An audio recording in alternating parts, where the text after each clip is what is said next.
Hi everyone! If you're new here, I'm Aude, a writer and filmmaker. I've written novels, short films, and short stories over the years in French and English. And today I am going to Prague. I took the night train from Belgium all the way to Prague, and unfortunately we used the Deutsche Bahnhof, which I hate. And of course, we got stranded for hours and we arrived very late. I was excited because I am in Prague for a very good reason.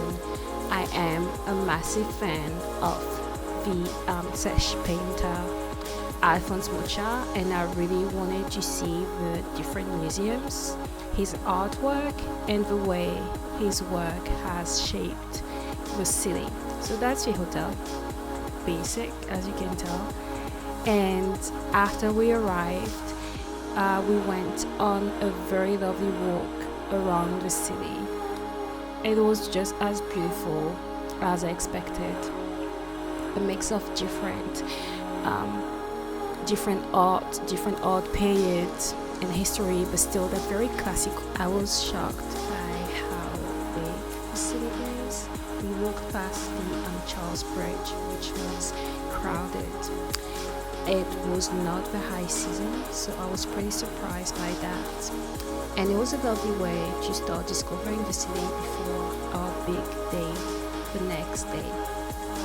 I had mapped out the different restaurants, vegan and vegetarian restaurants in the city, and Coco Organic was our first Asian one. It was pretty good. The next day we went to the Opera House, which was designed by Mucha, and then went to a museum of communism. I don't know what I expected.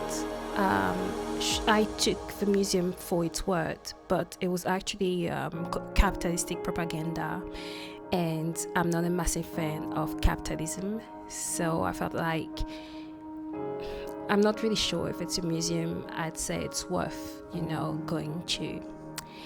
After that, we went to Namesti Mirror, which is like the big place. Then we went to the W Hotel. It was a very Art Deco architecture that I found absolutely beautiful. It's so elegant. It's so sumptuous. I just wanted to stay there forever. And then we went to the Vendeslav Square, which has such an important significance for, the uprising that happened for the end of communism. And then we went to a Prague castle. It was closed. They closed very early.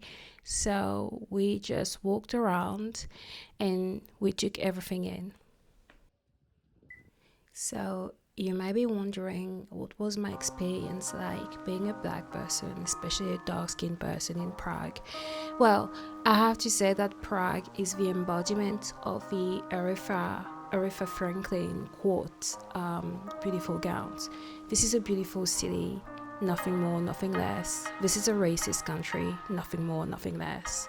So yes, people were staring, people were not nice, except at a couple of vegan restaurants, but usually I get great service and nice people at vegan restaurants. So yeah, as a black person, you don't necessarily need to travel to Prague. I know why I did it and I had fun, but it is what it is. So still, the view is beautiful. We were near the Charles Bridge and we had a beautiful view. And then we walked past the dancing house, which I never really noticed had that great city view of the whole of Prague. And it also had these two dancing statues, kind of construction near the doors. I did find it pretty striking. I really liked it. But it was really good to walk around the city and spot the different art deco, art nouveau buildings. Not all of them have been designed by Alphonse Mucha. I had found an art nouveau art deco walking tour, and that was pretty much the basis for my exploration. But we did stop and had dinner at that vegan restaurant. It was important for me to try the local food because you should never say never, it's always good to try new things. And on the day of my birthday, it was snowing. I was so happy. I'm a winter baby and I like the cold, and I feel like if you are a winter baby, you might as well get snow. And I did. I was so happy. So I went to the first Alphonse Mucha museum.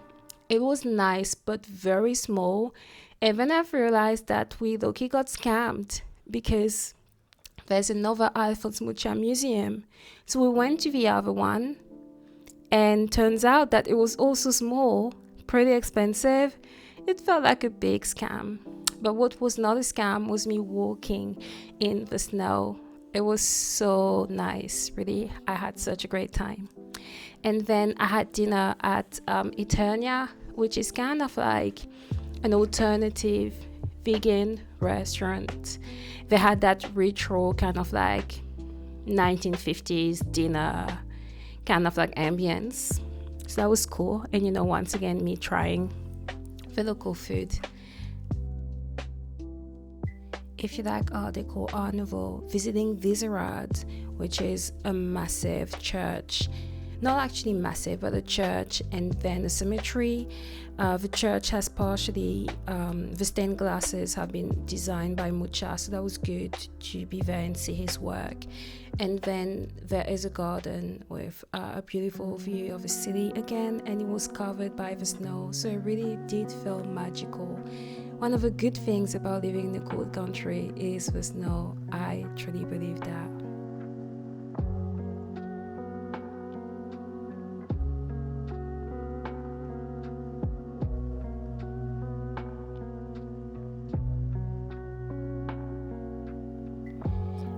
I had my birthday dinner at Lin, which is a lovely Vietnamese restaurant. I was craving a massive soup.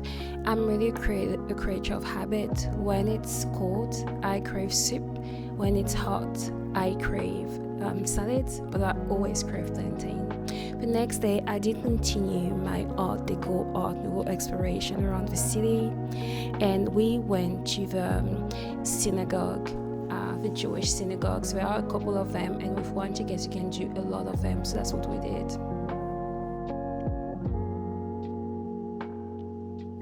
We stumbled upon the lovely black cat when we left the synagogue. That cat was so cute. I absolutely wanted to take him back home with me. And then I walked down that beautiful bridge that I saw on my first day. It's Seshev Most. I'm probably butchering it, but I climbed the stairs. It was not as bad as, the ones at the Namsan Tower in Seoul. Nothing will ever be as bad as Namsan Tower, I can tell you that for sure. At the top of the stairs, we had that very nice park covered by the snow once again. And I walked across the park to go to get some food at Onigurazu. I got a sandwich, an onigiri sandwich, and I continued my exploration of the city. I wanted to explore the vintage scene, but unfortunately that shop, the owners were incredibly racist and kept following me, so I do not recommend that. I was looking for any kind of Art Deco, Art Nouveau artwork, and also books and paintings I could maybe bring back home. I stopped at the Prague building, the old station behind the new one, to look at what Alphonse Mucha designed, and it was stunning. Unfortunately, I didn't get much luck with everything around vintage and antique stores, but that's fine. And also, I don't spend money at stores where people follow me. I try not to. This is insulting. So then I continued exploring the city and the other synagogue. So that's the Spanish synagogue. That one looks so beautiful, but unfortunately it was closed, so we couldn't get in. I saw these go vegan signs everywhere, and I'm still not sure what that was about. But well, I guess it's always good to promote, plant-based food. So yeah. However, I stumbled upon that kind of like bookstore. I can't pronounce the name, and that was a very good one. Then I went to Thomas Diste, once again butchering it, and I got a soup, surprise, and a plum drink, non-alcoholic. That was great. It did warm me up. Prague wasn't too cold. It was like -2, so that's fine. So the next day we went back to the Prague castle. It was really beautiful, and I noticed that there were some gargoyles at the top of the basilic, and I don't know if you remember at top of the church. I don't know if you remember, was that show when I was a kid, that animated show with gargoyles that I love. So I kind of love gargoyles, you call it that. And after that, I literally went on a scavenger hunt looking for the remaining buildings designed by Mucha, like Kino Lucerno, Off Topic, the Praha Insurance Building as well. That was really, really, really fun.